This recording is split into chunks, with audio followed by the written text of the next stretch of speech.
আসসালামু আলাইকুম। Shopping related দুইটা ভিডিও আমি দিয়েছিলাম। একটা হচ্ছে আলি এক্সপ্রেসের আর একটা হচ্ছে আলি টু বিডির। দুইটাই হচ্ছে ইন্টারন্যাশনাল মার্কেট থেকে শপিংয়ের এবং দুইটাই হচ্ছে চায়না বেস। তো আপনাদের প্রশ্ন থাকতে পারে যে আসলে কি শুধু চায়না থেকেই কোনো প্রোডাক্ট আমরা কিনবো, এর বাইরে থেকে কিনতে পারবো না? তো আপনি দারাজের মাধ্যমেই যদি কিনেন আর আলি এক্সপ্রেসের মাধ্যমে কিনেন অথবা অন্য কোনো প্ল্যাটফর্ম থেকেই কিনেন, বেশিরভাগ প্রোডাক্ট চায়না থেকেই আসে।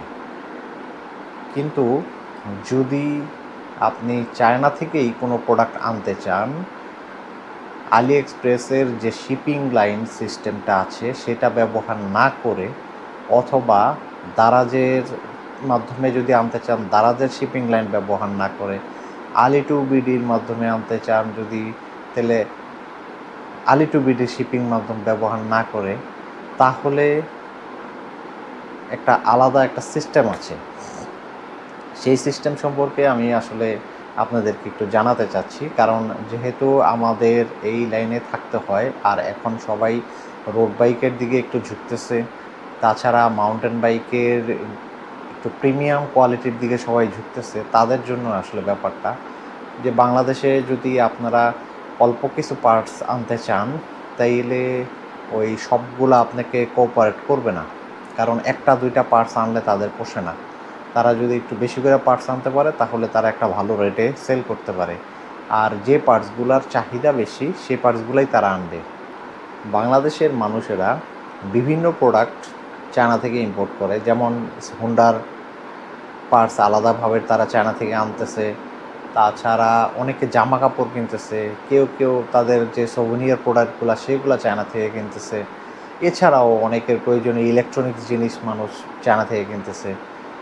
তো যারা এই ধরনের প্রোডাক্ট বিভিন্ন প্রোডাক্ট চায়না থেকে আনে তারা তখন আর ওই আলি এক্সপ্রেসের হাই শিপিং লাইনের কারণে অথবা ওই আলি টু বিডির প্রবলেমের কারণে, এছাড়াও অন্য যারা ইম্পোর্ট করে তাদের টাইম টেবিল বা তাদের যে ডলারের রেট সেইগুলোর প্রবলেমের কারণে তারা দেখা যায় যে এই অন্য কোনো লোকের উপর নির্ভর হয়ে যায়।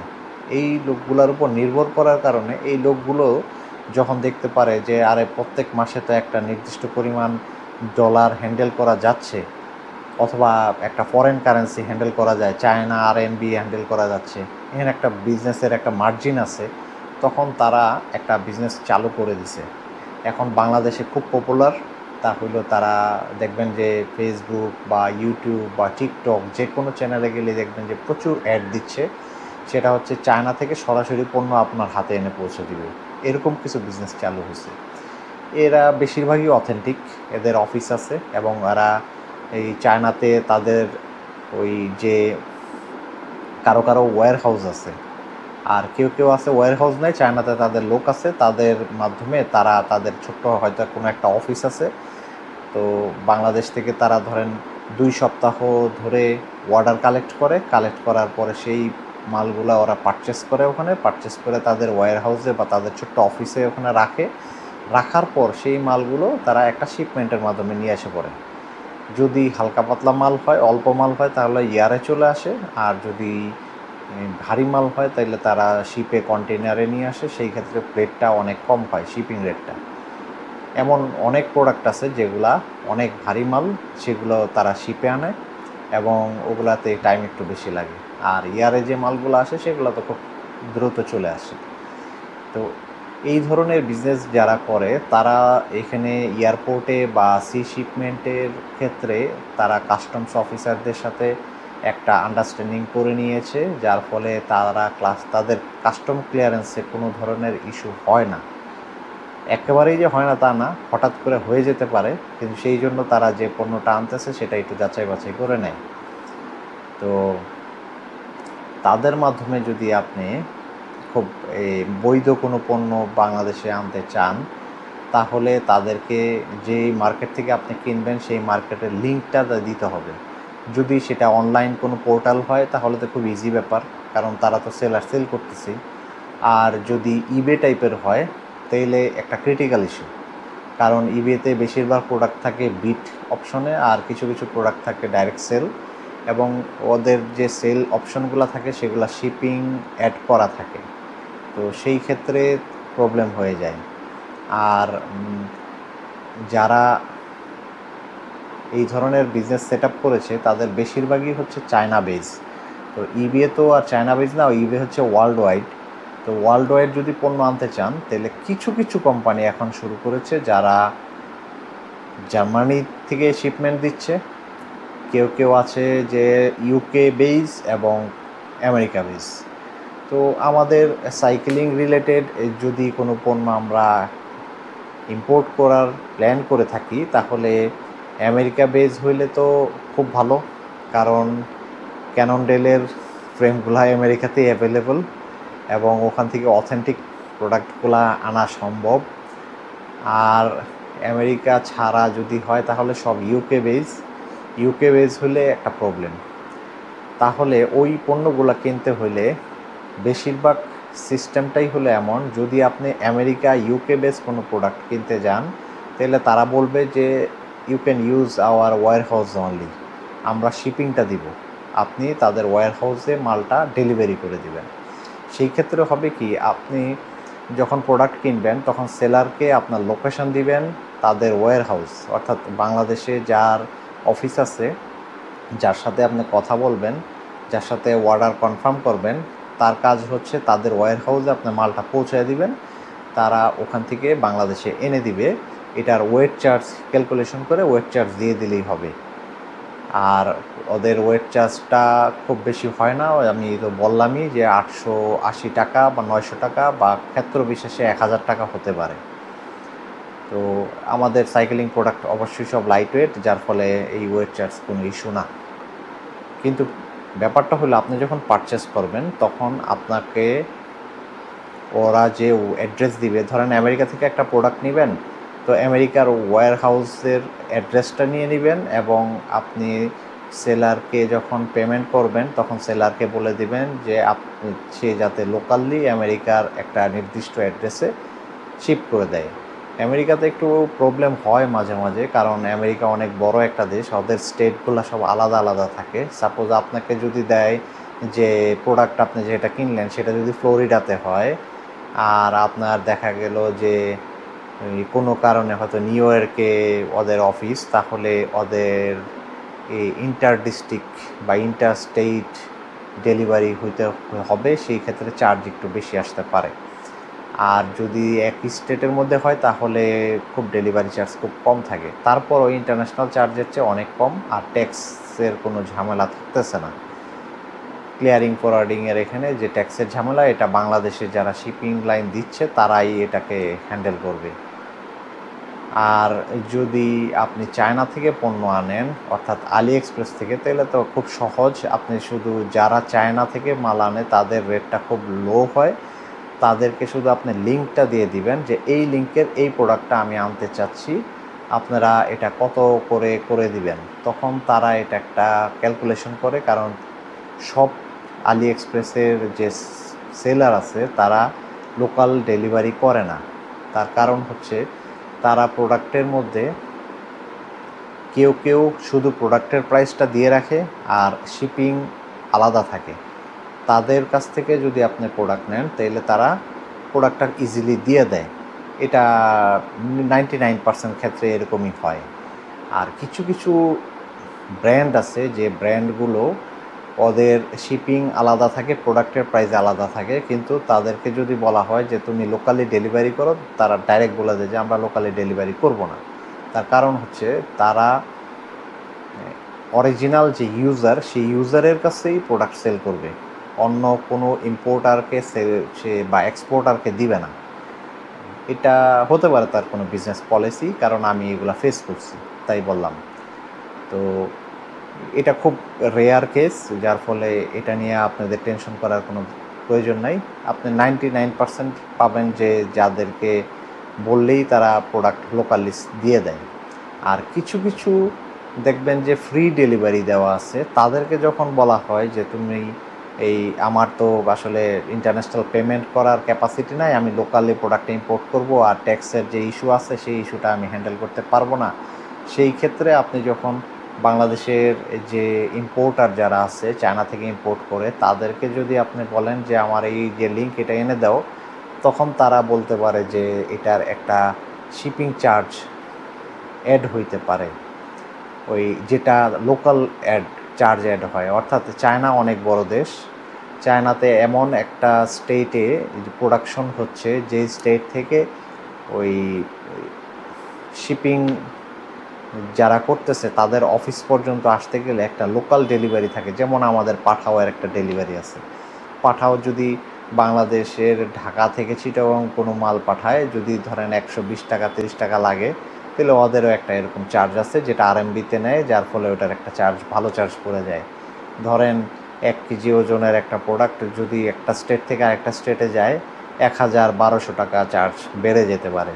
আর যদি এটার ভলিউম বেশি হয়, বড় হয়, তাইলে হয়তো আরেকটু চার্জ বাড়তে পারে। এরকম একটা চার্জ বেড়ে যায়। অর্থাৎ আমি দেখেছি যে একটা প্রোডাক্ট লোকাল ডেলিভারির ক্ষেত্রে 1-1.5 হাজার টাকা বেড়ে যেতে পারে বা আরও কম বাড়ে, একটা ধারণা দেওয়ার জন্য বললাম আর কি। আর এখানে একটা গুরুত্বপূর্ণ ইস্যু, সেটা হচ্ছে যে আপনি যখন তাদেরকে পেমেন্ট করবেন তখন ওই ডলারের যে রেটটা আছে সেই রেটটার থেকে ব্যাংকের যে রেট তার চেয়ে একটু হাই রেটে দিতে হয়, যেটাকে আসলে ওদের যারা শিপিং করতেছে, অর্থাৎ বাংলাদেশে যারা ইম্পোর্টার, যারা ইম্পোর্ট করে মালটা আপনাকে এনে দিচ্ছে, তাদের মূল ব্যবসায়ী আসলে দুইটা। একটা হচ্ছে আপনার কাছ থেকে যে ওরা টাকাটা নিবে, সেই টাকাটা ওরা বর্তমান যে ডলার রেট তার চেয়ে বেশি নেবে। আমি যতবার হ্যান্ডেল করেছি ততবারই প্রথম দিকে প্রাইসটা কম ছিল, তখন ডলার রেট কম ছিল। এখন ওরা বেশিরভাগ সময়ই 125 টাকা করে ডলার নিচ্ছে। তো আমার কাছে 125 টাকা করে ডলার নিলে কমই মনে হয়, কারণ আপনি বেশি না $50 একটা প্রোডাক্ট যদি নেন, তাহলে দেখা যায় যে ব্যাংকের আজকের রেট সম্ভবত 119 টাকা 60 পয়সার মতো। 119 টাকা 60 পয়সা, তার মানে 120 টাকা কাছাকাছি ব্যাংকের রেট। অর্থাৎ ব্যাংক এই রেটে আপনাকে পে করবে যদি আপনি ডলার ভাঙান। আর যদি আপনি ব্যাংক থেকেও ডলার কিনতে যান, তাহলে 121-22 টাকার উপরে হবে। আর আপনি তো তাদের কাছ থেকে ডলার কিনতেছেন ক্যাশ টাকা দিয়ে, সেই ডলার ওখানে পেমেন্ট হচ্ছে আরএমবিতে, যার ফলে এখানে একটা প্রসেস লসও হয় মাঝে মাঝে। মানি লস হয়, প্রসেস লস না, সরি, মানি লস হয়। তো এই মানি লসের কারণেই হয়তো তারা 125 টাকা নেয়। তবে এখন বেড়ে যেতে পারে, কারণ গত 2 দিনের মধ্যে মনে হয় ডলার রেটটা আপ হয়েছে 1.5 টাকা 2 টাকার মতো। যদি তাই হয় তাহলে হয়তো 27-28 টাকা হয়ে যেতে পারে, বা 30 টাকাও নিতে পারে কেউ কেউ। তো 50 টাকাতে যদি 5 টাকা 60 টাকা করে বেড়ে যায়, তাহলে 5-7 35, 350 টাকা বেড়ে যাবে। 350 টাকা কোনো ব্যাপার না। আর যদি $100 হয় তাহলে 700 টাকা বেড়ে যাবে। 700 টাকাও কোনো ব্যাপার না, যদি আপনার প্রয়োজনীয় প্রোডাক্টটা আপনি সময় মতো হাতে পান। এটাই হলো আমার বলার ছিল, যে এই জিনিসগুলা আসলে অনেকেই জানতো না। যদি কারো জানা না থাকে তাহলে তারা এটা জেনে থাকতে পারেন, এবং যদি কখনো আপনারা এইভাবে কোনো শপিংয়ের চিন্তা করে থাকেন তাহলে প্রথমেই চেষ্টা করবেন যে কম প্রাইসের কোনো কিছু কেনা। 1 লাখ দিয়ে একটা দামি প্রোডাক্ট কিনে যদি আপনার কোনো লস হয়ে যায় তাহলে কিন্তু সমস্যা। চেষ্টা করবেন যে কম দামি কিছু কেনা। যেমন টায়ার কিনতে পারেন আপনারা। টায়ারের রেটটা এখন আলি এক্সপ্রেসে অনেক কম, কিন্তু ডেলিভারি চার্জ অনেক বেশি। তো আপনি যখন তার সাথে ডিল করবেন হয়তো দেখবেন ডেলিভারি চার্জটা আপনার এখানে কমে গেছে, যার ফলে আপনি একটা ভালো টায়ার খুব কম রেটে পেয়ে যেতে পারেন। এছাড়া তাদের আরেকটা ব্যাপার, সেটা হলো তারা 50% পেমেন্ট বেশিরভাগ ক্ষেত্রেই অ্যাডভান্স নেয়, আর প্রোডাক্ট আসার পরে প্রোডাক্ট যখন আপনাকে হাতে বুঝিয়ে দিবে তখন ডেলিভারির সময় বাকি 50% নেয়। তো আমার কাছে মনে হয়েছে যে এটা ঠিক আছে, যদি চায়নার কাছ থেকে আপনি প্রোডাক্ট আনেন তাহলে এটা ঠিক আছে। আর যদি আপনি ইউকে বা আমেরিকা থেকে যদি প্রোডাক্ট কিনতে চান, সেই ক্ষেত্রে ব্যাপারটা একটু ক্রিটিক্যাল। তার কারণ হচ্ছে যে প্রোডাক্টের ডিটেলস না বুঝে তারা আনতে পারে না। তার কারণ হচ্ছে যে আপনি যখন কোনো শপ থেকে একটা প্রোডাক্ট ঢুকাই দিলেন, সেই প্রোডাক্টটা জেনুইনলি ওই সেলার ওই যা ছবিতে দিছে বা ডেসক্রিপশনে লেখছে সেই প্রোডাক্টটাই যে তাদেরকে ওখানে দিচ্ছে তার কোনো গ্যারান্টি নাই। তারা কোনো অবৈধ মাল দিয়ে দিতে পারে, এরকম কেস হয়েছে। একবার এরকম কোনো একটা সম্ভবত কেউ অর্ডার করেছিল একটা কুকারিজ আইটেম, পরে সেটাই কাস্টমস আটকানোর পর দেখা গেল তার ভিতর থেকে 3 বোতল হুইস্কি বেরিয়ে গেছে। তাদের এই লাইসেন্স ক্যান্সেল হয়ে গেছিলো। তো এই ধরনের ইস্যু হয়, পাবলিক অনেক ধরনের করাপ্টেড কাজ করে, এই জন্য দুই পক্ষই সতর্ক থাকে। আমার মনে হয় আপনাদের এই আলোচনাতে কিছুটা হলেও উপকার হইতে পারে। অন্তত উপকার না হোক, কিছুটা জেনে থাকতে পারবেন যে আসলে কত কষ্ট করে, কত ক্রিটিক্যাল সিচুয়েশন ফেস করে নিজের পকেটের টাকা দিয়ে আমরা সাইকেলিং প্রোডাক্টগুলা বাইরে থেকে আনি। আমি সবগুলা চ্যানেলই ব্যবহার করেছি, করে কিছু না কিছু কোনো না কোনো সময়ে এনেছি, যার ফলে এই অভিজ্ঞতাগুলোই আসলে আপনাদের সাথে শেয়ার করলাম। আর আমার মনে হয় আপনারা যদি আমাকে কমেন্টসে জানাইতেন যে আসলে কী ধরনের অভিজ্ঞতা আপনাদের আছে, তাহলে খুব ভালো হইতো। আর আমি চেষ্টা করব যে কমেন্টসে আমার ফোন নাম্বারটা দিয়ে দেওয়ার জন্য। আপনারা ইচ্ছা করলে আমাকে হোয়াটসঅ্যাপেও ইনফর্ম করতে পারেন, নক করতে পারেন যে কোনো প্রয়োজনে। আর আমি আমার ভিডিওগুলো ইউটিউবের একটি চ্যানেল লিওট্রনিক্স বাবু নামে ওই চ্যানেলে আপলোড করে রাখি। আপনারা ইচ্ছা করলে চ্যানেলটি সাবস্ক্রাইব করে রাখতে পারেন। যখনই আমি কোনো ভিডিও দিব আপনারা একটু কষ্ট করে দেখে নিতে পারেন, কারণ আমি চেষ্টা করি কিছু ভিডিওর মধ্যে কিছু ইনফরমেশন দেওয়ার জন্য। থ্যাংক ইউ অনেক কষ্ট করে ভিডিও শেষ পর্যন্ত দেখার জন্য।